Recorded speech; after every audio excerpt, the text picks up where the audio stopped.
In so many ways, the new iPad mini 6 is my dream iPad format.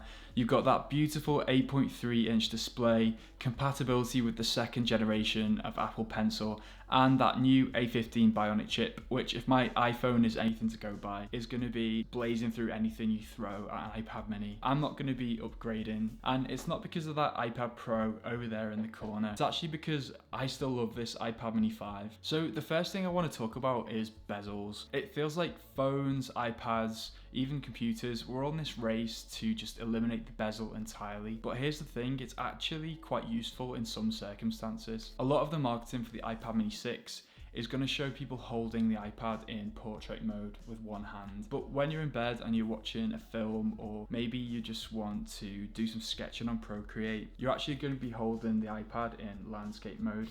And as you can see, having a bezel is actually pretty practical because it means that you're not going to be obscuring the screen and you can still hold it really comfortably with two hands or with one. Now, the problem with the iPad mini 6 is watching films in bed, you're not going to see the whole screen because your finger's going to be over it. So I feel like the bezel isn't dead yet. And while we're talking about the design, I just want to say that the iPad mini 5 still has a lot going for it compared to the brand new iPad mini 6. Because this is my house companion a lot of the time, I'm not going to be lugging my iPad Pro around the house while I'm doing the dishes or cooking, and I definitely don't want things to be splashing onto that screen and getting it all dirty.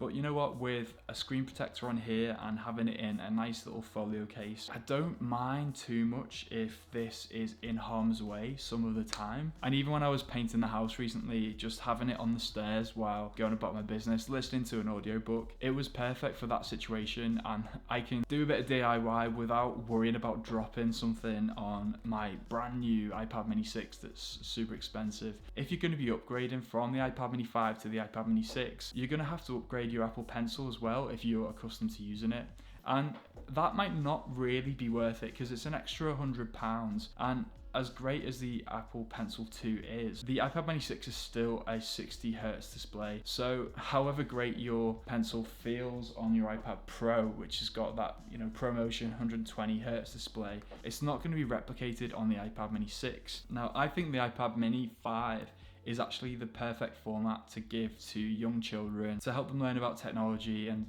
to distract them for a bit while you need to, have a bit of a break. You don't really want to be giving them the latest and greatest new tech. I love all of these fancy iPad gestures as the next person, but I feel like a 3-year-old kid maybe still finds the home button a little bit easier to get out of an app that's annoying them at any time. Maybe I'm underestimating 3-year-olds, I don't know. The iPad mini 6 definitely looks beautiful. I'm sure it's an absolute dream of an iPad, but I just think, you gotta be honest with yourself. Sometimes sticking with the older versions is actually the best thing to do, and quite often the last version of an old design is the cult choice, I will say. So I'm going to be sticking with my iPad mini 5. One thing you might have noticed is that some of the shots in this video were actually filmed in cinematic mode on my iPhone 13 Pro.